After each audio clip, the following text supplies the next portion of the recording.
대한민국 헌정 사상 가장 까칠한 정치인. 예. 보시면은 머리부터 발끝까지 까칠까칠 써 있어요. 이분한테 질문을 잘못하면 혼납니다. 의외로 부드러운 구석도 있어요. 예. 이분이 뭘 물었는데 답변을 잘못해도 혼나요. 가만히 있어도 혼나. 떠들어도 혼나고. 예? 어쨌든 혼나게 돼 있어요. 이분을 만나면. 예. 그래서 분명 우리 편이 맞는데 왠지 어둠의 세력 같은. 분명히 우리 편의 맏형인데 뭔가 어둠의 세력이 아닌가 이분은? 무서워요. 기자들도 굉장히 무서워하는 분이고 인터뷰 하다가 기자들 혼나는 경우가 많이 있습니다. 질문이 마음에 안 들면 인터뷰 안 해! 이러고 나가시기도 하고. 네, 중간에 이분 기자뿐만 아니라 장관도 많이 혼났고요. 네, 많은 분들이 혼났습니다. 여기서 워낙 까칠해가지고 저희가 잘 모시기 힘들었는데 시국이 하도 엄중하잖아요. 네? 그래서 웬만한 분들은 대답할 수 없는 정국이 벌어지고 있단 말이죠. 근데 이분이 직접 선거를 때도 진 적이 없어요. 네. 저는 20대 초반에 이분을 처음 방송에서 봤는데 그때 영상 머리 많은 거 봐요.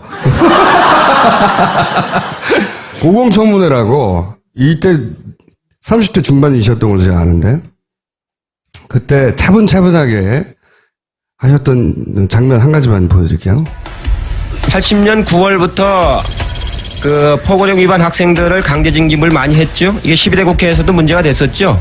이른바 녹화 사업이라고요. 아, 예. 그래서 군에 들어온 학생들을 가지고 휴가를 내보내서 자기가 다니던 학교에 가서 동향을 파악해 오도록 명령을 내렸단 말이에요. 그것이 군의 전투력하고는 무슨 관계가 있습니까? 제가 보기에는 그런 과정에서 스스로 내가 하겠다는 사람도 있었을 거고 안 하겠다는 사람들한테 기합을 줬죠. 안 하겠다는 사람은 들어 좀 해달라고 부탁도 하고 뭐 그런 것은 있었을 것이 아니냐 하고 부탁도 생각하는데 하고요. 예, 제가 군대에서 부탁이라는 게 있습니까? 자, 오래전부터 까칠하셨어요. 이해찬 전 총장 모시겠습니다.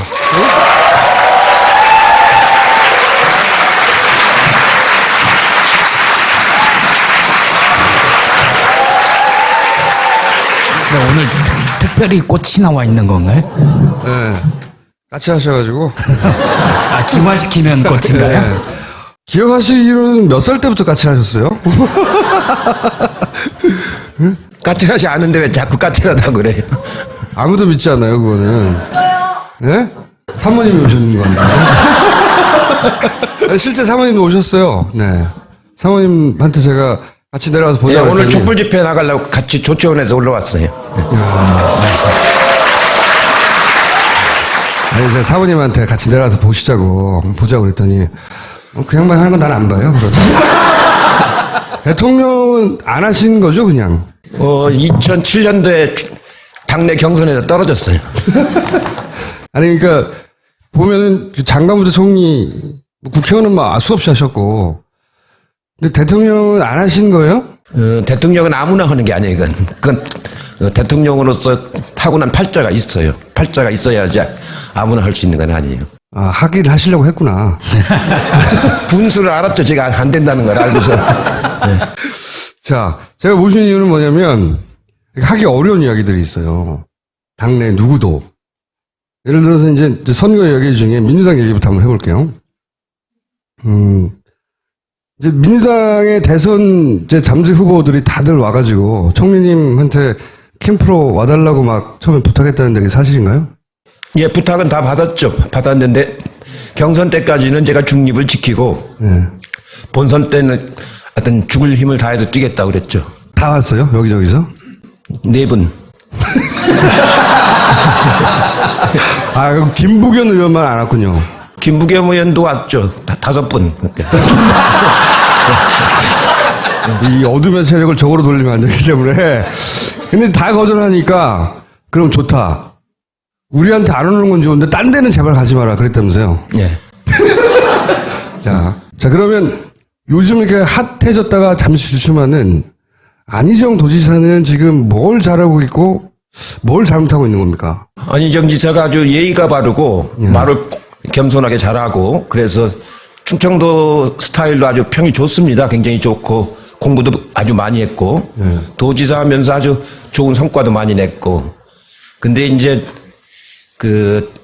요새 문제가 되고 있는 연정, 예. 그다음 선의, 예. 이 두 단어가 이제 여러 가지 발목을 많이 잡았죠.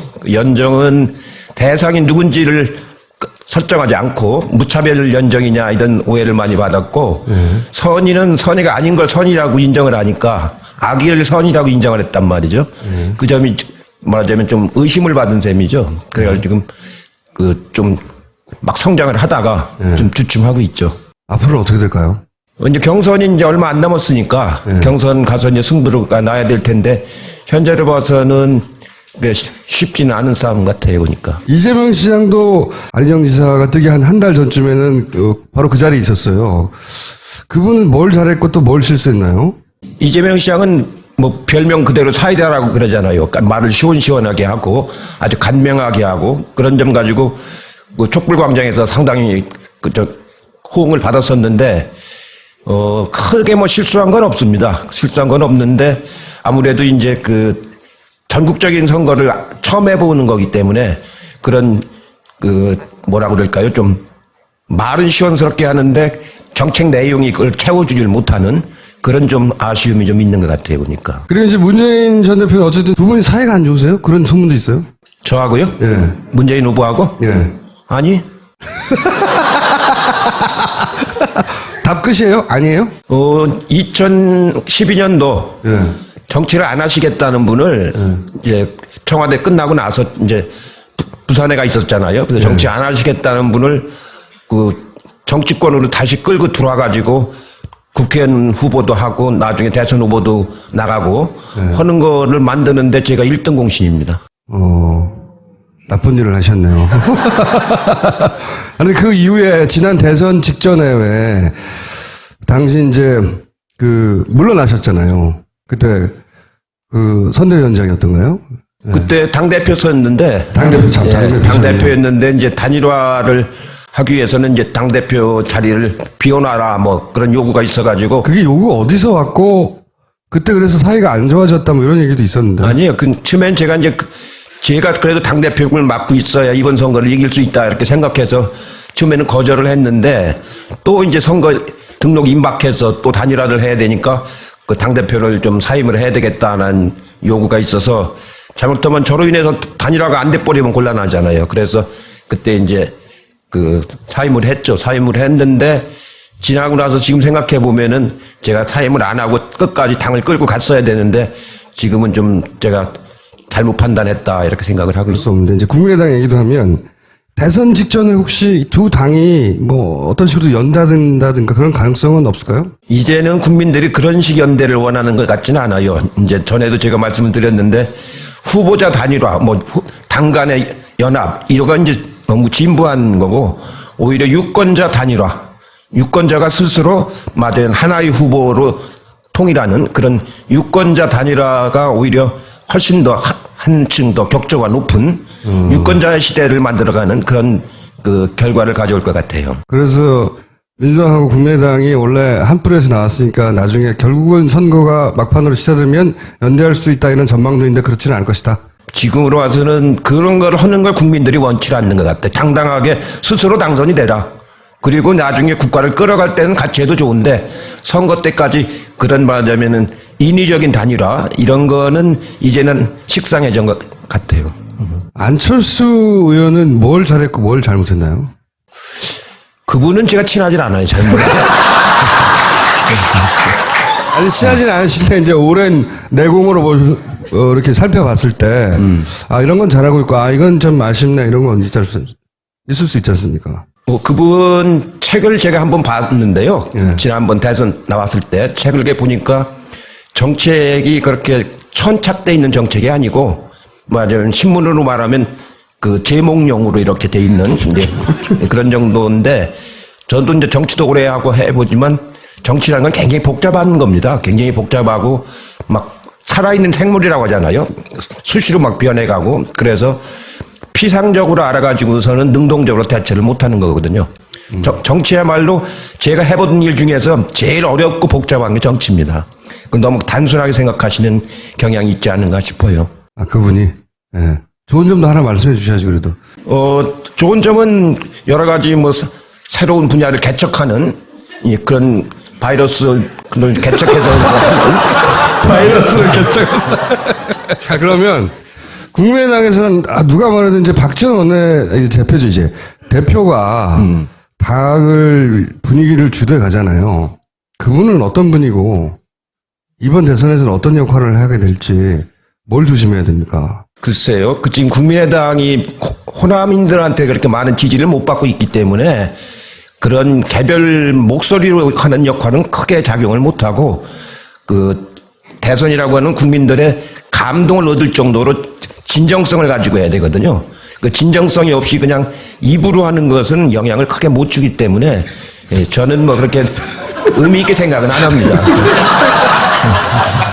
아니 그래도 박지원 대표는 한때 친하셨잖아요. 그래서 아니 지금도 개인적으로 아주 친하죠. 개인적으로 아주 친하고 그런데 요즘에 와서 이제 최근에 촛불 집회 이후부터 그 탄핵 때 이렇게 말씀하시는 거라든가 하는 거 보면은 국민들한테 큰 신뢰를 받기 어려운 그런 측면이 좀 있습니다. 특히 문재인 대표를 무지 씹으시는 것 같은데 박지원 대표는 거의 매일매일. 매일 그거야 뭐 이제 문재인 대표가 지금 대선 주자로서 제일 앞서 나가고 있고 또 지난번 당대표 선거 때 박지원 대표가 아주 근소하게 졌지 않습니까?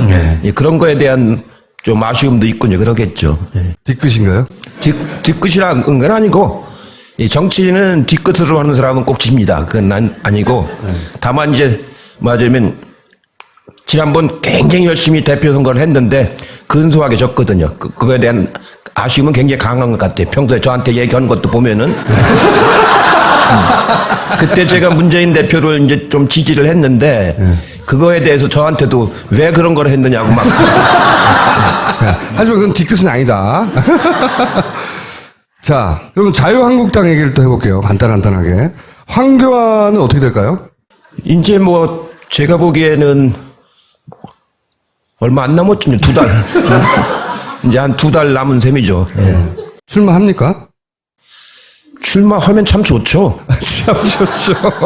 예, 출마하면은 여권 스스로가 이제 뭐 이렇게 분열이 되는 거기 때문에 하면 우리로서는 선거가 훨씬 더 좋아질 텐데 제 생각으로는 한 국가의 총리를 맡았던 사람이 또 대통령의 권한을 대행한다는 사람이 그 뻔히 보는 상황에서 국가를 이렇게 또 대행을 맡기고 출마한다는 건 도리가 아니죠. 도리가 아니고 그거는 이명박 때는 4대강 사업으로 하청을 막 주더니 박근혜 대통령은 이제 국가 운영을 가지고 하청을 주고 또 하청을 주고 그러는 거 아닙니까? 예, 그거는 도리가 아닙니다. 예.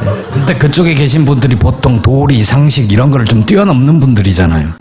그러다가 이렇게 된 거죠, 지금.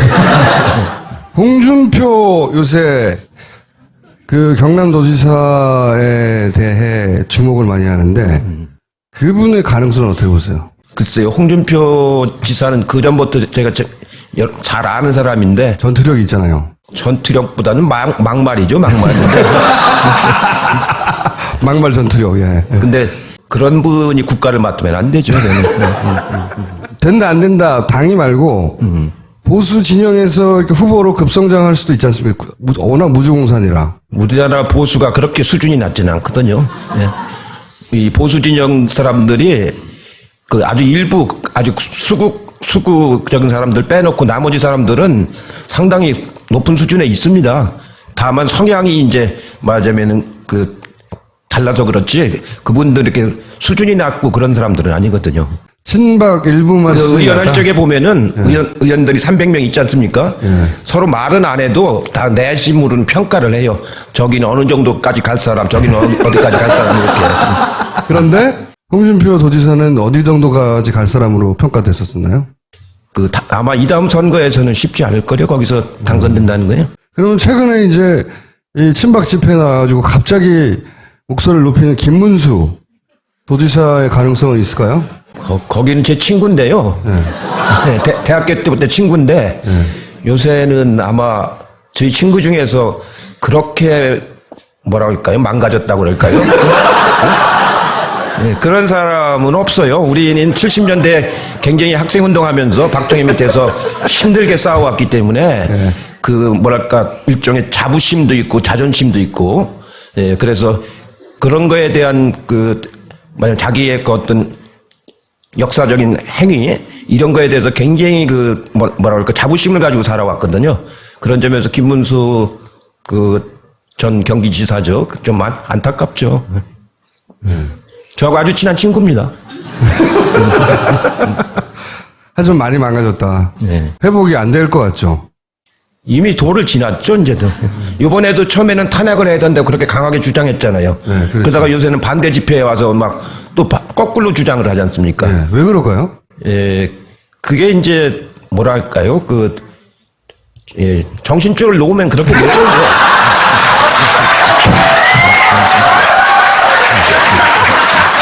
그 이제 자유한국당 기타 등등은 제가 묻지 않기로 하고요. 자, 바른정당. 이 바른정당은 자유한국당하고 대선면에서 어떻게 될까요? 합칠까요? 아니면 후보 단일화를 할까요? 그건 잘 모르겠어요. 근데 그 두 당 사이에 골이 깊기 때문에 감정적 골이 깊어요? 예, 굉장히 골이 깊고 또 탄핵을 바른정당은 추진한 사람들 아닙니까? 그렇기 때문에 대선 후는 어떻게 될지 몰라도 대선 전까지 하나가 되기는 쉽지 않을 거요. 후보를 단일화한다. 범보수 이러면서. 이거는 가능성이 그것도 쉽진 않을 겁니다. 뭐 룰도 세팅하기 어려울 것이고 사실은. 그렇죠. 룰도 그렇고 지금은 합쳐져서 시너지가 날 이유가 없지 않습니까? 그렇게 보시고. 자, 그게 옛날로 다시 돌아가게 되는 건데 뭡니까? 새누리당으로 다시 돌아가게 되는 건데 그게 무슨 시너지 효과를 가져오겠어요? 그러면 바른당의 이제 1번 후보가 유승민 의원인데 예. 그분은 왜 못 뜰까요? 생각만큼. 뜰 거라고들 진보 진영에서는 아주 무서운 후보가 될 거라고 생각했었었는데 그분은 저도 이제 같이 상임위도 같이 해보고 의원 생활 같이 오래 했는데 온건한 보수입니다. 합리적이고 온건한 보수인데 지금 이 탄핵 국면에서는 그 정도 갖고는 어려울 거예요. 왜냐하면 지금 우리나라 국민들의 80%, 85%가 정권을 교체하지 않은 아주 절절한 소망을 갖고 있지 않습니까?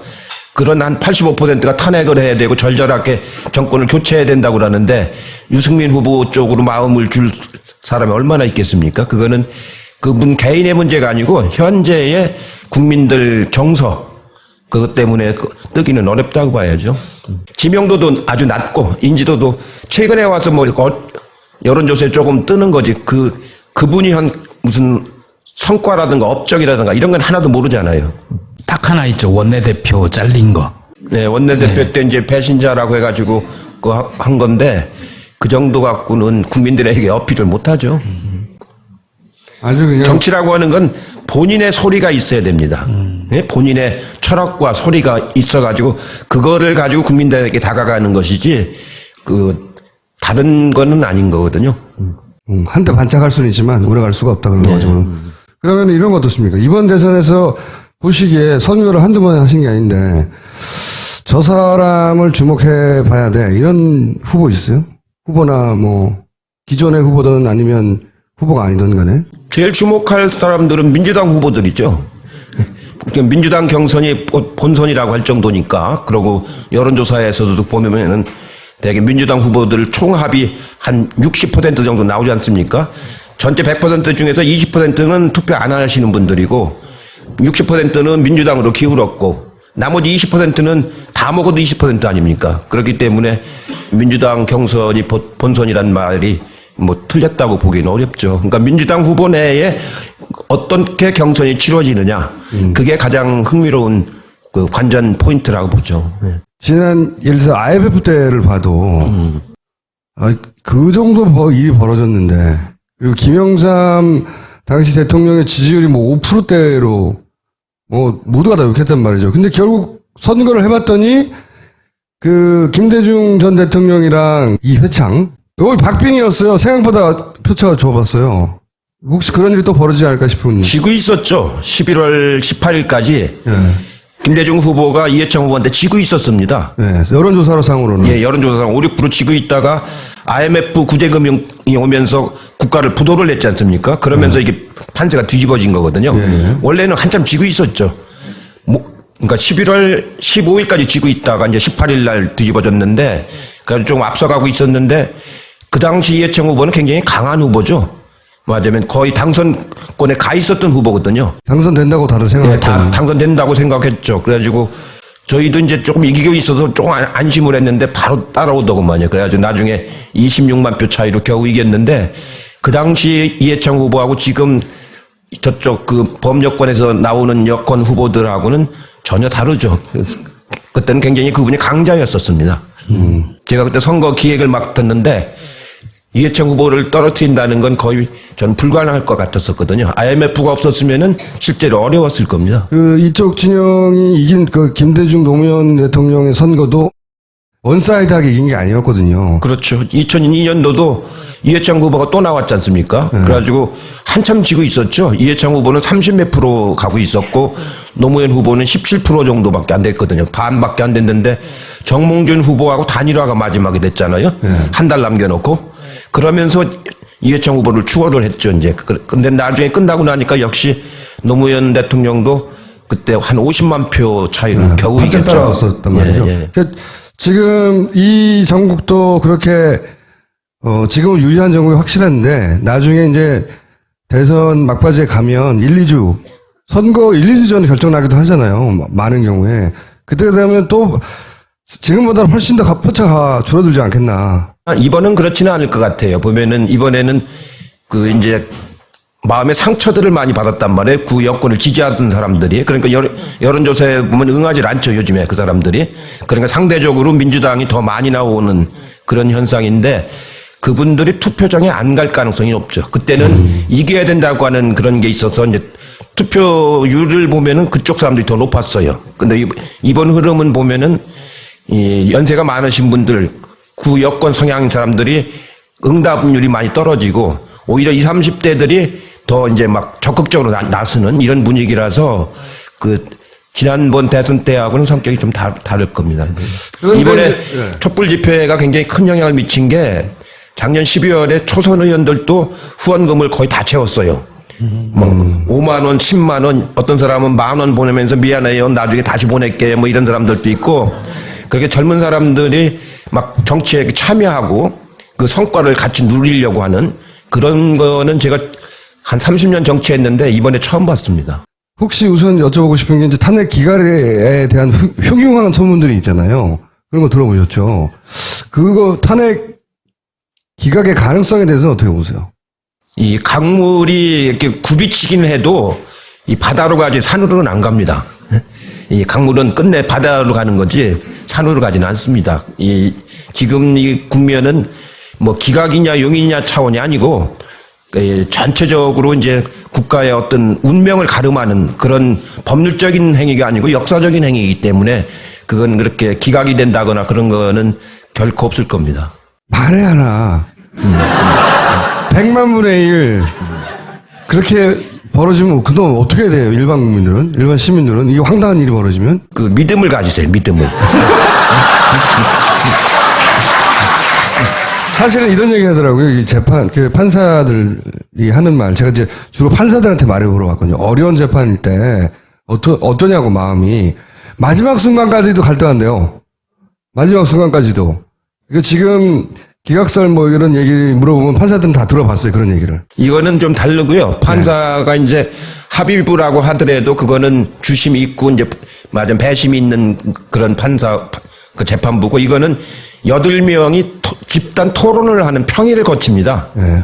이제 어제부터 시작을 했죠. 8명이 문 잠그고서 연구관도 못 오고 비서도 못 들어오고 8분이 모여서 이제 집단 토론을 해서 그 의견을 자꾸 모아나갑니다. 의견을 자꾸 모아나가가지고 최종적으로 평결을 마지막 날 이제 해서 발표를 하게 되는 거기 때문에 혼자 고민하는 게 아니고 맞으면 8분이 같이 고민하는 그런 결과가 나중에 나옵니다. 물론 평결을 할 적에는 찬성도 있고 반대도 있겠지만 토론 자체는 8분이 함께 같이 합니다. 그렇기 때문에 이렇게 막 갑자기 마음이 변하거나 이런 그 평의가 진행되진 않아요. 그랬으면 좋겠는데. 워낙 비상식적인 일들을 많이 해온 집단들이 지금, 마지막으로 이게 인용이 되면 우린 다 죽어. 이런 상태란 말이죠. 그쪽에서는. 그렇잖아요. 그런 심리 상태겠죠. 지금 그 헌법재판관 분들 중에서 제가 이제 아는 분들이 한 절반 정도 되고, 모르는 사람이 한 약간 절반 정도 되는데요. 대체적으로 보면은 이 개인적인 성향하고 이 평의 결과하고 같진 않거든요. 아, 그래요? 요거 자체 하나하나를 가지고 검토를 하면서 본인의 성향이 보수적이더라도 이 맞으면 판결에 어떤 결과가 나올 때 나라가 어떻게 되겠는가. 그러니까 이게 이제 형사처벌이 아니고 형상 책임이라고 그럽니다. 형상 책임. 그러니까 그 직분에 맞는 일을 했는가 안 했는가. 이 형상 책임을 묻는 거기 때문에 그렇게 막 그 엉뚱한 결과가 나오거나 그럴 가능성은 매우 적습니다. 자, 그러면 탄핵 인용되기까지 저희가 할 일은 집회 열심히 참여하고 목소리를 내고 그리고 얼마나 많은 사람들이 이걸 원하는지 보여주고 이거네요. 그 중요하죠. 왜 그러냐면은 12월 3일 날 그때 200만 명 가까이 모였는데 그거 모이기 전까지는 아까 말한 바른정당 의원들 있지 않습니까? 그분들이 흔들렸었어요. 예. 뭐 대통령이 물러나겠다는데 뭐 꼭 탄핵까지 해야 되느냐 흔들리는 모습이 역력했었습니다. 그러다가 12월 3일 날 그 집회를 보고서 월요일 날부터 태도가 바뀌더라고요. 그래가지고 나중에 234명까지 이제 우리는 200명을 겨우 넘길 거라고 봤는데 234명까지 나왔거든요. 그거 보면은 아무래도 그 촛불의 민심, 그 절절한 그 소망 이게 큰 영향을 미칩니다. 만약에 만에 한 100만 분이라도 탄핵 기각되면 매일 나오세요, 이제 앞으로 저희 방송에. 책임지고. 자, 특검법 연장, 이게 직권상정을 이제 정세균 의장이 원칙에 어긋난다고. 그분이 또 신사잖아요. 그러다 보니 그 직전에 정의화 의장도 사실 안 한다고 하다가 했어요. 그것도 여쭤볼게요. 정의화 의장은 성을 가겠다고 직권상정 안 한다고 그랬는데 왜 갑자기 하게 됐어요, 그때? 글쎄, 정 의장이 그때 자기 절대로 그 직권상정은 없다. 그 성을 바꾸더라도 자기는 안 하겠다. 근데 그렇게 하길래 상당히 결연한 의지를 가지고 있구나 했는데 그때 그 국정원장이 국회를 와가지고 한 30분간 그 정 의장 방에서 만났어요. 만나고 나서 국정원장 돌아간 뒤에 한 20분 후에 테러방지법은 지금 국가가 비상사태이기 때문에 상정한다고 태도를 이렇게 바꿨거든요. 국정원장. 30분 동안 국정원장이 정 의장한테 무슨 말을 했는지는 아무도 지금 모르죠. 두 사람만 알죠, 두 사람만. 혼나고 싶어? 그랬을까요? 한번 털어봐. 아니, 국회의장도 모르는 비상사태가 몰래 벌어지고 있었나? 근데 국회에서는 사이렌 한 번도 안 울렸거든요. 그러면 정세균 의장도 국정원장을 보내야 됩니까? 아니, 어떻게 해야 되나요? 정치 짬밥은 지금 총리님이 더 높잖아요, 정세균 의장보다.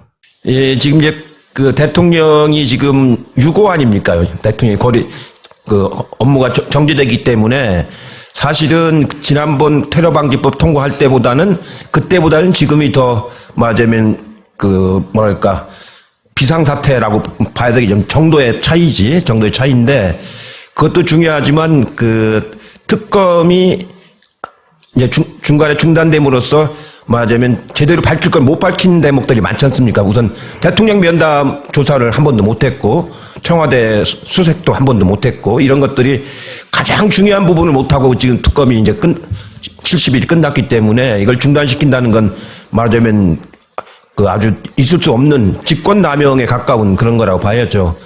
더군다나 그 사유 중에서 보면은 특검이 살아있으면은 대통령 선거에 영향을 준다. 30일 동안 살아있는 거 아닙니까? 특검이 추가로 더 한다면. 그러면 대통령이 지금 탄핵된다는 전제하에 얘기를 하고 있는 거 아니에요.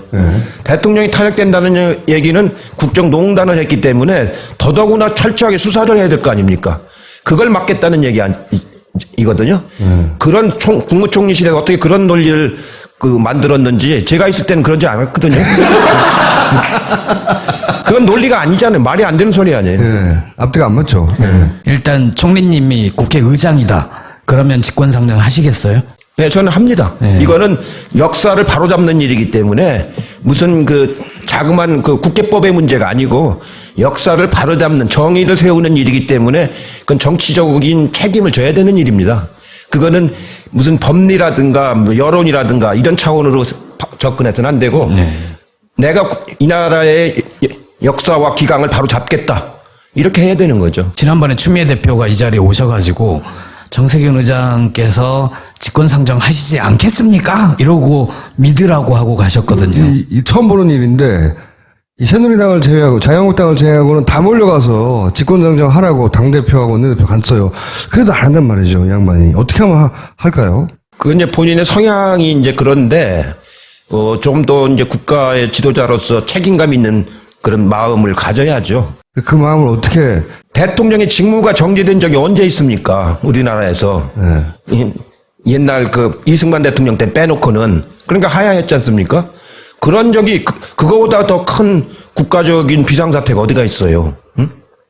이건 어떻게 보면 테러방지법하고는 차원이 다른 비상사태에 국가의 기강을 잡는 일이기 때문에 그건 국회의장께서 그런 책임 있는 자세로 태도를 바꾸셔야 이거 됩니다. 어떻게 바꾸냐고 제가. 아니 한 30분 가서 만나시면 안 돼요?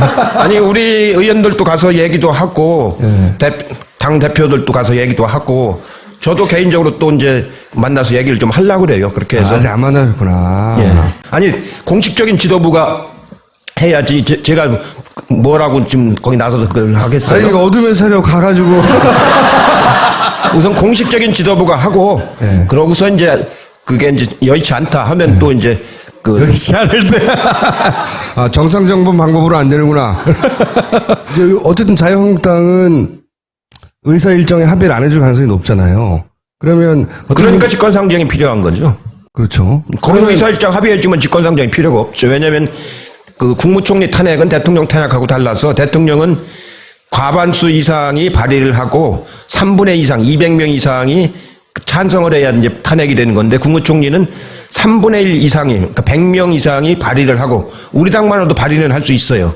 거기에 또 이제 과반수가 찬성하면 탄핵이 되는 거거든요. 네, 탄핵도 엮여 있죠. 그게 좀 이론이 있지 않나요? 대통령 권한대행이기 때문에 아니 헌재로 그게 가야 아니고 된다. 뭐.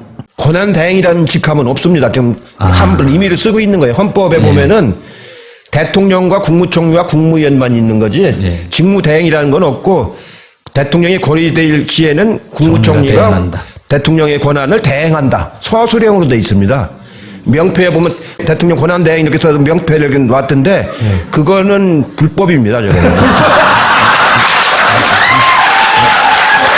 그 양반은 시계도 만들었죠. 네, 시계도 그렇게 했는데 시계도 그렇게 했대요. 그거는 저도 권한대행을 여러 번 할 뻔했지 않습니까? 그 보면 헌법에 직함이 없어요, 없어. 그렇네요. 그거는 임의로 쓰는 겁니다, 임의로. 그러니까 말하기 쉽게 권한대행 이게 임의로 그냥 비공식적으로 쓰는 건 모르지만 명패도 만들고 시계도 만들고 그런 거는 월권이에요, 월권. 그럼 총리는 해임 결의를 하는 건가요? 총리 탄핵. 총리도 탄핵. 해임은 건이 아니고 네. 탄핵은 이제 2분의 1로 해서 국회에서 이번에 박근혜 대통령처럼 탄핵이 되면은 그게 헌재로 넘어가죠. 네. 근데 이제 거기에 대해서 이런 얘기도 하잖아요. 이 진보 진영의 이제 사사하는 걱정일 수도 있는데, 아니, 이제 대통령 탄핵했는데 총리까지 탄핵하면 역풍이 불어서 안 된다라고 발을 빼는 사람도 없지 않아 있어요. 그건 어떻게 해석하십니까? 그럼 뭐 역풍이 불지 순풍이 불지는 모르죠. 그러나 그게 이제 뭐 그것도 감안은 해야 되지만 그건 너무 이제 정치 공학적인 판단이고 우리가 여기서 해야 될 거는 맞으면 그 나라의 그 기강을 바로 잡는다. 특히 이제 맞으면 이 대통령 탄핵을 둘러싼 여러 가지 그 기강을 바로 잡는다라는 그 원칙이 더 중요한 거지. 바람이야 뭐 이리 갔다 저리 갔다 뭐 봄바람도 있고 뭐 가을바람도 있고 그런 거죠. 아니 근데 헌재로 가게 되면 헌재는 지금 박 대통령 건으로 평의를 열고 이제 꼭 결정을 해야 되는데 또 바로 또 다음 건이 또 와 있으면 힘들지 않을까요? 그래서 총리에 대한 탄핵은 그 정치적으로 실효성은 별로 없습니다. 왜냐하면 헌재에 가서 그 또 이제 그걸 거쳐가지고 하려면 이미 대선은 다 끝나 있거든요. 네? 대선이 인용되면 이제 60일 내에 선거를 해야 되니까 5월이면 다 끝나 있지 않습니까? 헌재는 그때까지 거의 가지도 못하고 있고 그래서 실효성은 없는데 원체 그 국무총리가 저렇게 황당한 역할을 했기 때문에 그거에 대한 분노가 그렇게 표출된다고 보시면 되는 거죠. 그거는 정치적 제스처에 가깝고, 그렇지만 특검 연장은 굉장히 구체적으로 해야 되는 일이잖아요. 아니 두 개 다 해야 되는 일인데 그 총리를 탄핵하는 건 실효성이 별로 없다 그런 실효성이 얘기고 없고. 특검 연장하는 것은 그건 수사권을 더 주는 거기 때문에 그건 굉장히 그 실효성이 있는 거죠. 그럼 특검원장이 안 되면 다 총님 책임입니다. 직권 상정이 안 되면 꼭 되게 해주세요. 하여튼 오늘 내일 이제 그 상황을 좀 보고 월요일 날 이제 의총이 또 그것 때문에 소집이 돼 있습니다.